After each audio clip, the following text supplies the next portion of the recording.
ত্রয়োদশ জাতীয় সংসদ নির্বাচন উপলক্ষে কালবেলার বিশেষ আয়োজন আসন বিশ্লেষণে আপনাদেরকে স্বাগত জানাচ্ছি আমি মুজাহিদুল ইসলাম।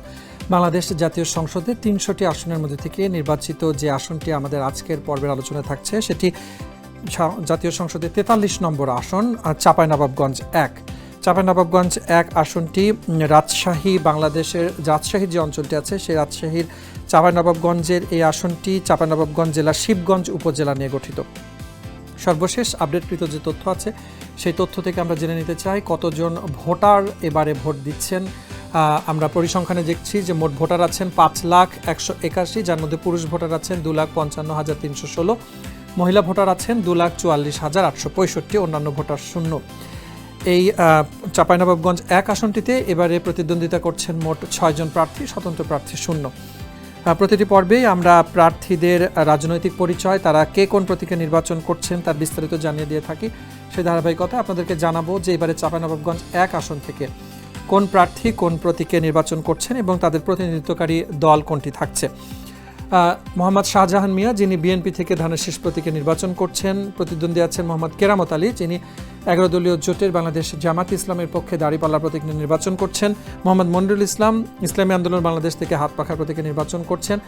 আব্দুল হালিম, তিনি নির্বাচন করছেন বাংলাদেশ সাংস্কৃতিক মুক্তি জোট থেকে ছড়ি প্রতীক নিয়ে। নবাব মোহাম্মদ শামসুল হুদা, যিনি বাংলাদেশ ইসলামী ফ্রন্ট থেকে মোমবাতি প্রতীক নির্বাচন করছেন, এবং মোহাম্মদ আফজাল হোসেন, যিনি জাতীয় পার্টি থেকে লাঙ্গল প্রতীক নিয়ে নির্বাচন করছেন। এই আসনটির অতীত যদি ইতিহাসকে আমরা বিশ্লেষণ করি তাহলে সেখানে দেখব যে বিগত সময়গুলোতে এই আসনটিতে বাংলাদেশ জাতীয়তাবাদী দল বিএনপির বেশ আধিপত্য ছিল, যদিও এবারে রাজনৈতিক পট পরিবর্তনের কারণে বিভিন্ন ধরনের ফলাফল কিন্তু আসতে পারে। এবং সেই মুহূর্তে দাঁড়িয়ে আমরা আসলে একটু অতীতের দিকে দেখতে চাই যে ১৯৯১ থেকে ২০২৪ এই সময়কালটিতে এই আসনটিতে কারা নির্বাচিত হয়েছিলেন, তাদের প্রাপ্ত ভোট কত ছিল।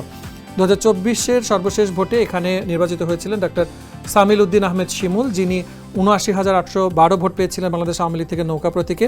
তিনি ২০১৮-তেও নির্বাচিত হয়েছিলেন, ২০১৪-তে নির্বাচিত হয়েছিলেন মোহাম্মদ গোলাম রাব্বানী আওয়ামী লীগ থেকে নৌকা প্রতীক নিয়ে, এবং সে সময় তিনি বিনা প্রতিদ্বন্দ্বিতায় নির্বাচিত হয়েছিলেন। ২০০৮-এ নির্বাচিত হয়েছিলেন মোহাম্মদ এনামুল হক বাংলাদেশ আওয়ামী লীগ থেকে নৌকা প্রতীকে।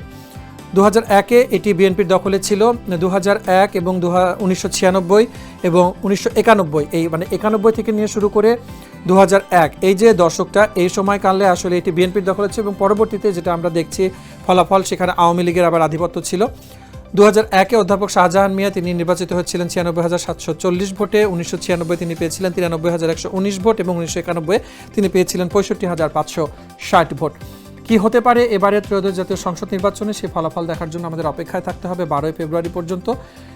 আমাদের দেখা হবে নতুন আরেকটি পর্বে, থাকবে নতুন আরেকটি আসন এবং সে আসনের সার্বিক তথ্যের বিশ্লেষণ। সেটি বিস্তারিত জানতে চোখ রাখুন কালবেলা।